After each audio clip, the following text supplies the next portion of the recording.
የዚህ ዓለም ኮንትራት ተጠናቋል ይበቃሃል ብሎ ሞትንም የሚወስነው እርሱ ብቻ ነው። እርሱ መኖርህን እየፈለገ በህይወት መቆየትህን ወዶ ማን ነው በአላህ እጅ ውስጥ አልቃ ገብቶ ነጥቆ አንተን ሊገልህ የሚችለው ከጌታ አላህ ውጭ? እንደነዛ ሰዎች እኮ አባባል አላህ ያድናል የሚገድለው ግን ሰይጣን ነው የምንል ከሆነ ሁለት ጌቶች በዚህ ዓለም ላይ አሉ። አንደኛው ጌታ ሕያው ያደርጋል ያድናል፣ ሌላኛው ደግሞ እሱ ሕያው ያደረገውን ያፈርሳል ይገድላል። ምን ማለት ነው? አላህ መኖርህን ከፈለገ ሰይጣን በምን መልኩ ሊገልህ ይችላል? በምን አቅሙ? እንዴት ይታሰባል? ቁርአን ግን ሲያስተምር ምንድነው የሚለው? እያንዳንዲቷ ነፍስ ያለ አላህ ፍቃድና ውሳኔ ልትሞት አይገባትም ነው ያለው። ወማ ካነ ሊነፍሲን አን ተሙተ ኢላ ቢኢዝኒላህ ሱረቱ አሊ ዒምራን ምዕራፍ 3 ቁጥር 145 ላይ ማንኛይቷም ነፍስ የሙስሊምም ይሁን የካፊር በአላህ ፍርድና ውሳኔ ካልሆነ በቀር ልትሞት አይገባትም ነው የሚለው። አላህ መኖሯን የፈለጋትን ነፍስ ማንም ባጭር ሊያስቀራት አይችልም። ባጭር የተቀጨ ረጅም ዘመን የኖረ እያልንኛ የምንጠቀመው ንስብይ አንጻራዊ በሆነ መልኩ ነው።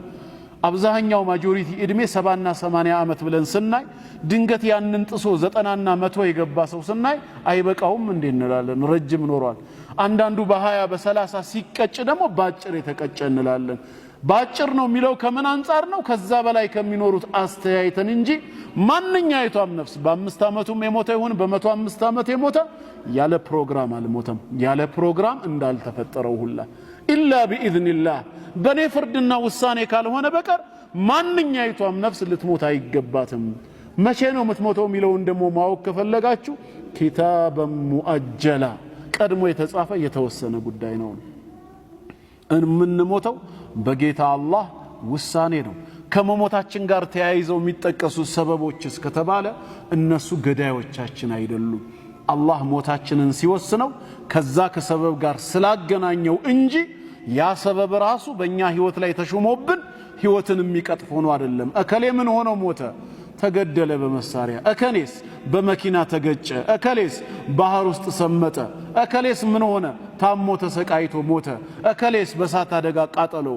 ያኛውስ በጭስ ታፍኖ በመሳሰለው እነዚህ ሁሉ ሰውን ገዳይ ሆነው በአጭር የሚያስቀሩ ሳይሆኑ አላህ ሞትን በሚወስንበት ጊዜ በእነዚህ ሰበቦች እንዲሆኑ ስለፈቀደ ስላገናኘ እንጂ ያ ነገር ባይኖር ኖሮ ሰውየው ይኖር ነበር ማለት አይደለም።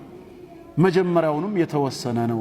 ፈኢዛ ጃአ አጀሉሁም ላ የስተአኺሩነ ሳዓተን ወላ የስተቅዲሙን። ያ የሞት አጀልህ ከደረሰ 1 ሰከንድ ማዘግየት የለም፣ ወይም ሳይደርስ 1 ሰከንድ ማስቆየት ማስቀደም ይባል የለም። በሰዓት ነው የምትሞተው። ውሳኔው የርሱ ነው። ነገር ግን አላህ ከሰበብ ጋር ሊያገናኘው ይችላል። ያንተን መሞት በኔ ሰበብ ካደረገውስ እኔ ቀጥቅጬ ወይ በመሳሪያ ተኩሼ ብገልህስ አንተ በአጀል ሞተሃል። ለመሞት ሰበብ የሆንኩት እኔ ደግሞ በወንጀል ይጠየቃለሁ። ባልተኩስ ኖሮ እኮ እሱ እድሜ ይኖር ነበር። የት ነው ያወቅከው? ሄጄ አይቻለሁ እንደ ለውሃል መሕፉዝ ላይ እኔ ስለተኮስኩ ባጭር አስቀረሁት እንጂ ባልተኩስበት ኖሮ እኮ ገና የተጻፈ ነበር የሚለውን አንብቤ ነው የመጣሁት። ከውቀታችን ውጪ የሆነ ገይብ ነገር ላይ ገብተን ተሐኩም አናረግም። ማንም ሰው ይሙት በምንም ሁኔታ ማተ ቢአጀሊሂ የሞተው በምኑ ነው? በአጀሉ ነው። ህይወትም ሆነ ሞት በጌታ አላህ እጅ ነው። ለኛማ ተሰጥቶን ቢሆን ኖሮ ስንቱን መሞቱን የፈለግነው እንዳይሞት የሆነ ስንት አለ። ረሱል አለይሂ ሰላቱ ወሰላም ከዳዕዋቸው ለማሰናከል ከተቻለም እሳቸውን ለመግደል የመካ ቁረይሽ ኩፋሮች ስንት ነገር አሲረው አልነበረም እንዴ? ለምን አልገደሏቸውም ታዲያ? አላህ በሳቸው በእነሱ እጅ የሳቸውን መሞት አልፈቀደም። በሂጅራ 7ኛው ዓመት ኸይበር ዘመቻ ላይ ያቻ ይሁዳዊት ሴት መርዝ ከታ አላበላቻቸውም እንዴ? በፍየል ስጋ ለምን አልሞቱም?